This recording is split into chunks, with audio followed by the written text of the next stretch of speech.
What's the funniest way you've been outplayed? For months, I had one goal: beat my grandpa at cards. The guy was basically a walking strategy guide, always bragging that he'd never lost a game in his life. Every time we played, he crushed me without even breaking a sweat. I'd had enough. I spent the next 3 months studying every trick in the book, watching pros, and practicing like my life depended on it. By the time I was ready, I felt unbeatable. I walked into his house, dropped a deck of cards on the table, and said, "Let's make this interesting. 100 says I win." He chuckled, shuffled the deck like a magician, and said, "Oh, you feeling lucky?" I wasn't just lucky. I was ready. From the first hand, I dominated. I read his every move, played my cards flawlessly, and set up plays he didn't see coming. I was in control, and he looked completely outmatched. With every round, my confidence grew. I was already picturing myself as a legend, ready to finally take him down. And then, everything changed. Out of nowhere, his whole strategy flipped.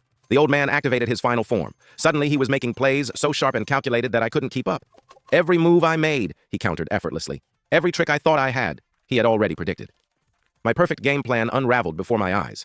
I panicked and tried to adjust, but it was already over. A few hands later, he took the win. I just sat there, staring at the table, questioning my entire existence. Then, my grandpa leaned back, smirked, and said, "Had to let you feel confident first. Makes it funnier when you lose."